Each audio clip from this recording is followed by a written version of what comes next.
Bismillahirrahmanirrahim. Assalamualaikum warahmatullahi wabarakatuh.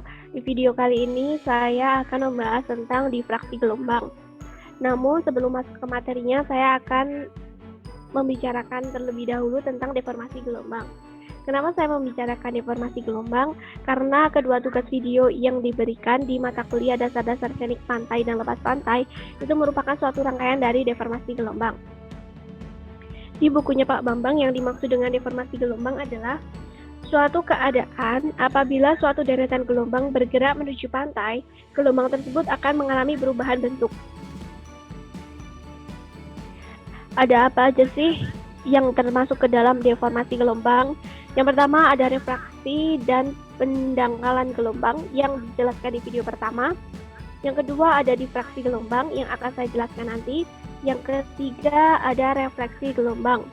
Yang dimaksud dengan refleksi gelombang adalah gelombang datang yang mengenai atau membentur suatu rintangan akan dipantulkan sebagian atau seluruhnya. Yang keempat ada gelombang pecah.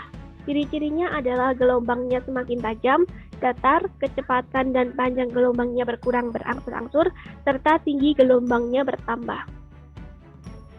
Masuk ke difraksi gelombang, di sini saya tidak sendirian, saya bersama Surta Agustina Sinabaribah, Himatul Izzah, dan saya sendiri.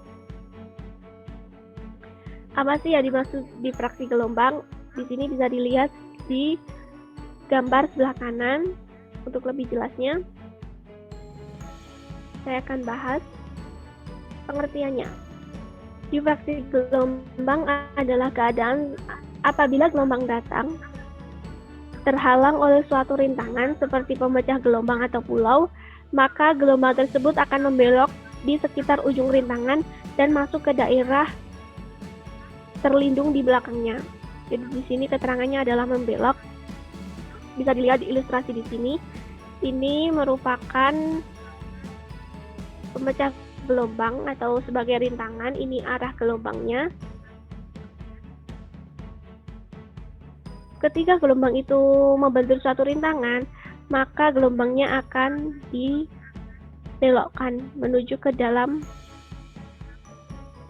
daerah terlindungnya. Di sini ada catatan, apabila tidak ada difraksi, maka daerah di belakangnya akan tetap tenang. Jadi, daerah yang tidak ada difraksinya itu akan tetap tenang.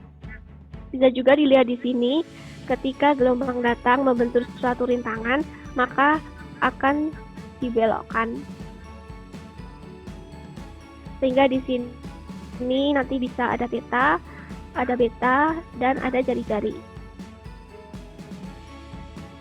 Di sini ada koefisien difraksi, ada rumusnya HA sama dengan K aksen dikalikan HP, di mana K aksen atau koefisiennya itu nanti bisa dicari di tabel atau grafik. Langsung masuk ke contoh soal. Di sini adalah suatu deret gelombang dengan periode 8 detik menuju pemecah gelombang dengan membentuk sudut theta 60 derajat, kedalaman air di belakang pemecah gelombang 10 meter dan dianggap konstan.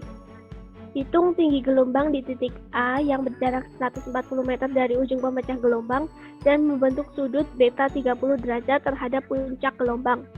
Tinggi gelombang di ujung rintangan adalah 2 meter. Di sini saya untuk mempermudah, kita tulis semua yang diketahui, yang ditanya juga kita tulis. Ini merupakan tabel koefisien atau K aksen, nanti kita akan gunakan. Selanjutnya kita ke penyelesaian.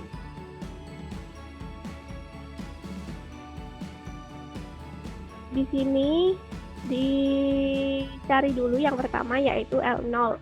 Rumusnya 1,56 dikali T kuadrat. T itu merupakan periode. Jadi 1,56 dikali 8 kuadrat diketahui 99,84. Terus bisa dicari D per LO sama dengan D-nya 10 dibagi 99,84 sama dengan 0,1002. Kemudian dari tabel L1 lampiran 1, ini tabelnya bisa dilihat di belakang buku, di halaman belakang ya, di bukunya Pak Bambang.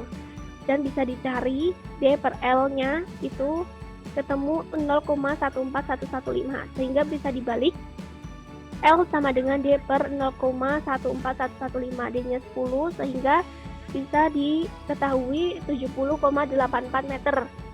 Jarak titik A ke ujung rintangan. Kita punya diketahui R 140 sehingga R per L 140 dibagi 70,84. Didapatkan 1,98. Kita bulatkan jadi 2. Dengan menggunakan tabel 3.2, kita udah ketahui R per L-nya 2, tetanya 60, betanya 30. Kita cari di tabel koefisien ini.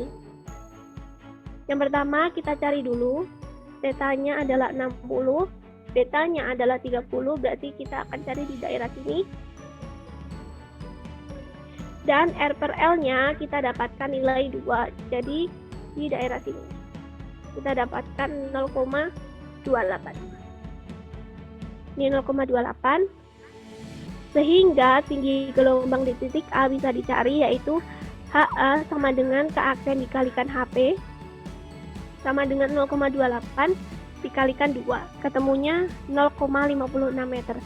Jadi jarak di titik A merupakan, jadi tinggi gelombang di titik A adalah 0,56 meter.